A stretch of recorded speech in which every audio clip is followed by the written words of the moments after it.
नमस्कार। आज हम एक बहुत ही गहरे और संवेदनशील विषय पर बात करने जा रहे हैं। जी। सक्रिय इच्छा मृत्यु यानी एक्टिव यूथेनेशिया, लेकिन एक बिल्कुल अलग नजरिए से। हाँ, ये नजरिया काफी हटके है। हाँ, काहो एडवोकेसी फाउंडेशन है जो एक मतलब मौलिक दार्शनिक तर्क सामने रख रही है। उनका कहना है कि हर इंसान को ये आज़ादी, ये विकल्प मिलना चाहिए कि वो अपनी असहनीय पीड़ा से जब चाहे तुरंत, बिना दर्द के और हमेशा के लिए दूर जा सके। तुरंत, बिना दर्द, सहजता से, निश्चित और स्थायी रूप से, ये उनके शब्द हैं। बिल्कुल। और इसका जो मूल विचार है वो ये कि भाई हमें इस दुनिया में हमारी मर्जी के बिना लाया गया है। हाँ, ये बात तो है, किसी से पूछा तो नहीं जाता। तो क्या हमें इसे छोड़ने का अधिकार नहीं होना चाहिए, खासकर तब जब जिंदगी मतलब असहनीय हो जाए। सही। तो आज हम इसी तर्क को समझेंगे और देखेंगे कि भारत का कानून, हमारा संविधान, अनुच्छेद 21, वो इस बारे में क्या कहता है या कैसे टकराता है। बिल्कुल, ये देखना बहुत जरूरी है कि क्या जीवन का अधिकार, जो हाँ बिना सहमति मिला है, क्या वो अपने अंदर ही जीवन खत्म करने का अधिकार भी रखता है जब वो असहनीय हो जाए। हम काहू एडवोकेसी फाउंडेशन के इन्हीं तर्कों को देखेंगे और समझेंगे कि वो मौजूदा कानूनी ढांचे में क्या कमी देखते हैं। चलिए, तो फिर इसकी जड़ से शुरू करते हैं। ये जो विचार है कि जन्म हमारी मर्जी से नहीं होता, एक नॉन कंसेंशुअल एक्ट है। हाँ, यहीं से उनकी पूरी बात शुरू होती है। किसी बच्चे से पूछा नहीं जाता कि वो पैदा होना चाहता है या नहीं। सुनने में ही ये कितना मतलब बुनियादी लगता है, पर हम सोचते नहीं इस बारे में। बिल्कुल, और इसी बुनियाद पर वो आगे कहते हैं कि कुछ हालात में जिंदगी एक ऐसी कैद बन जाती है, एक ऐसी तकलीफ जिससे इंसान निकल ही नहीं सकता। वो एक उदाहरण भी देते हैं, काफी तीखा उदाहरण है। हाँ। कि सोचिए किसी को किडनैप करके तहखाने में बंद कर दें और जिंदगी भर उसे सताएं और निकलने का कोई रास्ता न दें।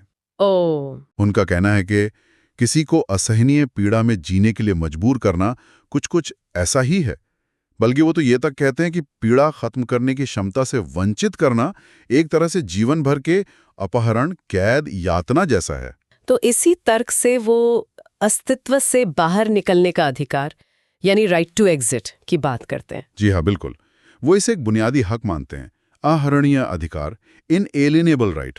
अच्छा। मतलब पीड़ा से फौरन, बिना दर्द के, आसानी से, गारंटी के साथ और हमेशा के लिए दूर जाने का विकल्प। ये सिर्फ एक चॉइस नहीं बल्कि एक फंडामेंटल राइट है, ऐसा उनका मानना है। और इस अधिकार से इनकार करना वो मानते हैं क्रूरता है, अनैतिक है। ठीक है।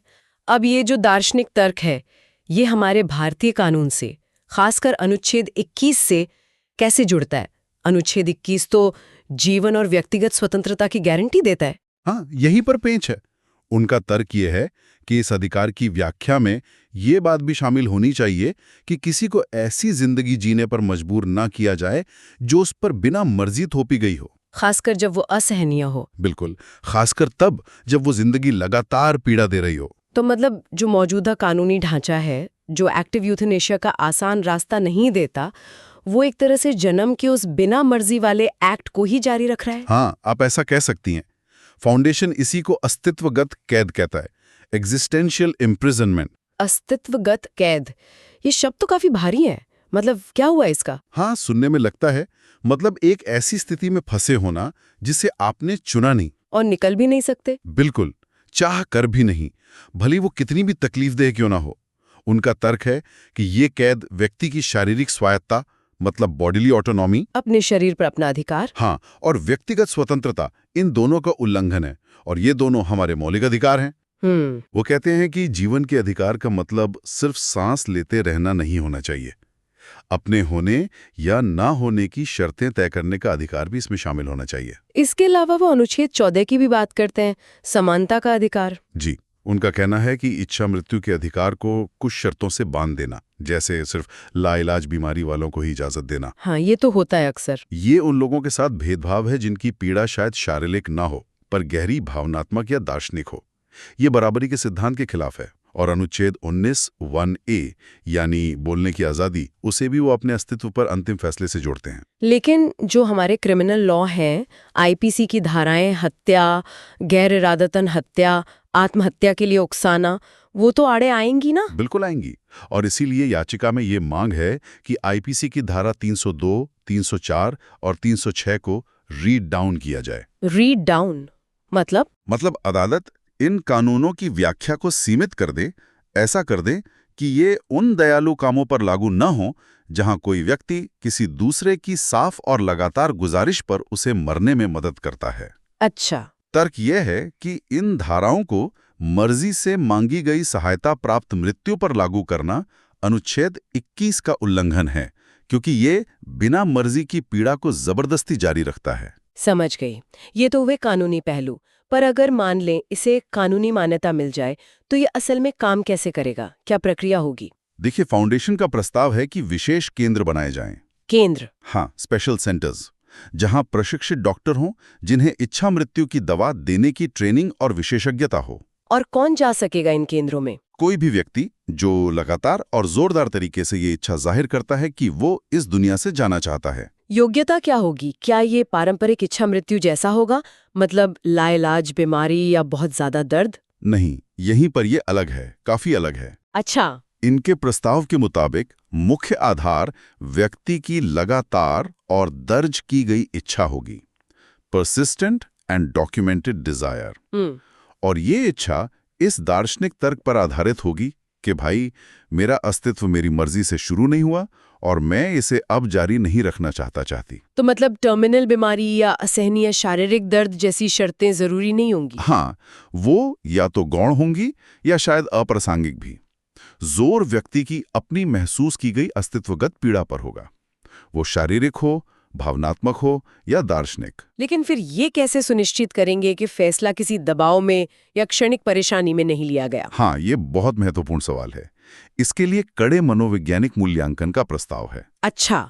लेकिन, और ये जरूरी है, इस मूल्यांकन का मकसद व्यक्ति को अयोग्य ठहराना नहीं होगा। तो फिर? मकसद ये पक्का करना होगा कि फैसला सोच समझकर पूरी मर्जी से लिया गया है, किसी बाहरी दबाव या क्षणिक मानसिक उथल-पुथल का नतीजा नहीं है। और कोई सेफगार्ड्स, सुरक्षा उपाय, क्योंकि गलत इस्तेमाल का डर तो हमेशा रहता है ऐसी चीजों ने। बिल्कुल रहता है। प्रस्ताव में कई अनिवार्य परामर्श सत्रों का जिक्र है, अलग-अलग डॉक्टरों के साथ। एक वेटिंग पीरियड यानी प्रतीक्षा अवधि भी हो सकती है, ताकि फैसले की स्थिरता पक्की हो सके, और व्यक्ति के कारणों का पूरा दस्तावेजीकरण। लेकिन अंतिम फैसला किसका होगा? परिवार का? समाज का? नहीं, यहां जोर इस बात पर है कि अंतिम फैसला लेने का पूरा अधिकार व्यक्ति का ही होना चाहिए, सामाजिक दबाव या परिवार की आपत्तियों से ऊपर।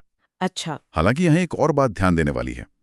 याचिका में यह भी मांग है कि ये सुविधाएं बिना किसी वेटिंग पीरियड, अनिवार्य काउंसलिंग या जबरन वजह बताने की शर्त के मिले। अरे, ये तो पहले वाले प्रस्ताव से थोड़ा अलग है। हाँ, उनका तर्क है कि ये शर्तें असल में नियंत्रण के तरीके हैं, जो इस बुनियादी अधिकार तक पहुंच को मुश्किल बनाते हैं।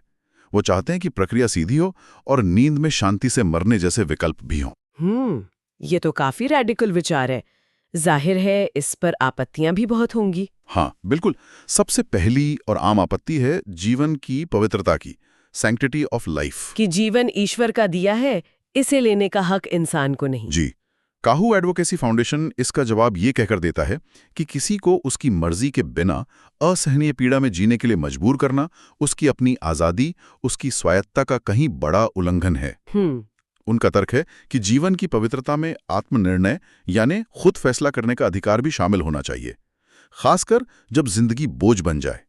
किसी को ऐसी जिंदगी में फंसाए रखना जिसे उन्होंने चुना ही नहीं, ये उनकी गरिमा के खिलाफ है। और वो दुरुपयोग वाली बात कि कमजोर लोगों पर, बुजुर्गों पर दबाव डाला जा सकता है। हाँ, इस जोखिम को वो मानते हैं, लेकिन कहते हैं कि ये जोखिम किसी के मौलिक अधिकार से बड़ा नहीं हो सकता। अच्छा। उनका मानना है कि इसे कड़े सुरक्षा उपायों से संभाला जा सकता है। उद्देश्य पहुंच रोकना नहीं, बल्कि ये पक्का करना है कि फैसला सोच समझकर और मर्जी से हो। सिर्फ डर के मारे अधिकार ही छीन लेना सही नहीं है। एक और डर जो लोग जता सकते हैं वो है सामाजिक विघटन का, कि अगर बहुत लोग ये रास्ता चुनने लगे तो समाज का क्या होगा। हाँ, ये चिंता भी उठाई जाती है। इस पर फाउंडेशन एक बहुत ही कठोर तर्क देता है। क्या? वो कहते हैं कि अगर लोगों को अस्तित्व से बाहर निकलने का एक शांतिपूर्ण, दर्द रहित रास्ता देने से समाज ढह जाता है, तो इसका मतलब वो समाज पहले से ही जबरदस्ती और अन्याय पर टिका था। और शायद वो ढह जाने के ही लायक था। ये उस सोच को सीधी चुनौती है कि समाज का हित हमेशा व्यक्ति के अधिकारों से ऊपर है। और मानसिक स्वास्थ्य वाली चिंताएं, डिप्रेशन या दूसरी मानसिक अस्थिरता वाले लोगों के लिए खतरनाक नहीं होगा? देखिए, वो मानते हैं कि क्षणिक मानसिक संकट और एक स्थायी सोचे समझे दार्शनिक रुख में फर्क करना जरूरी है जी। इसीलिए मनोवैज्ञानिक मूल्यांकन है। हाँ। लेकिन उनका तर्क ये भी है कि अगर कोई व्यक्ति बहुत सोच विचार के बाद इस नतीजे पर पहुंचता है कि जिंदगी उसके लिए स्वाभाविक रूप से अवांछनीय है, तो उसके इस निष्कर्ष का सम्मान होना चाहिए। उसे सिर्फ एक मानसिक बीमारी कहकर खारिज नहीं कर देना चाहिए। तो ये साफ है कि काहू एडवोकेसी फाउंडेशन सिर्फ बातें नहीं कर रहा, वो असल में बदलाव चाहता है। जी हाँ। और इसके लिए वो एक याचिका पर हस्ताक्षर भी जमा कर रहे हैं। बिल्कुल, उनका मकसद है सुप्रीम कोर्ट या किसी हाई कोर्ट में जनहित याचिका यानी PIL दायर करने के लिए पर्याप्त समर्थन जुटाना। और इस PIL का लक्ष्य क्या है, क्या मांगे हैं इसमें? लक्ष्य बिल्कुल साफ है।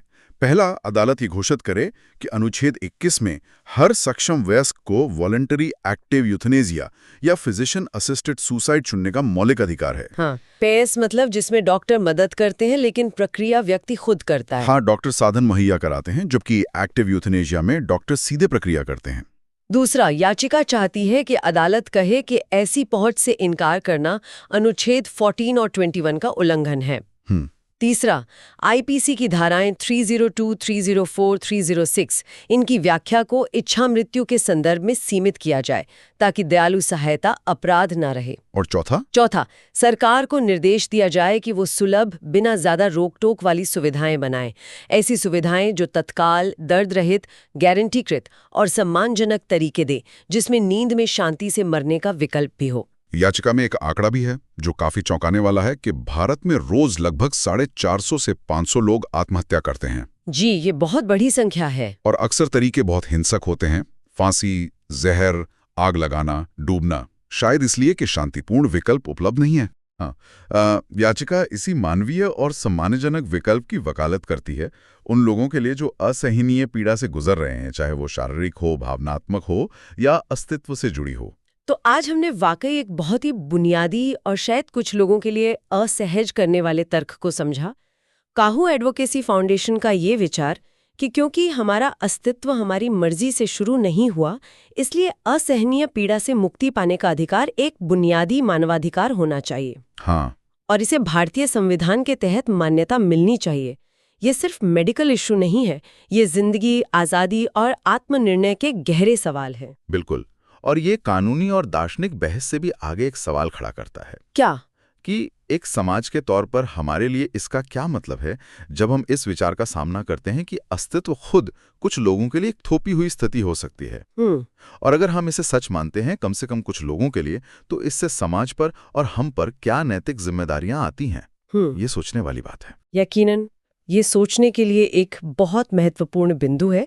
और जैसा हमने सुना, काहू एडवोकेसी फाउंडेशन इस पर कानूनी बदलाव के लिए सक्रिय है और याचिका पर हस्ताक्षर जुटा रहा है। जी। तो जो श्रोता इन तर्कों से सहमत हैं या और जानना चाहते हैं या इस प्रयास का समर्थन करना चाहते हैं, वो इस वीडियो के डिस्क्रिप्शन में दिए गए लिंक पर जाकर याचिका देख सकते हैं और हस्ताक्षर करने पर विचार कर सकते हैं। हाँ, उनका लक्ष्य PIL के जरिए इस अधिकार को संवैधानिक मान्यता दिलाना है और लोगों को एक मानवीय विकल्प देना है। बिल्कुल। चलिए, तो आज की इस गहरी चर्चा को यहीं विराम देते हैं। धन्यवाद। धन्यवाद।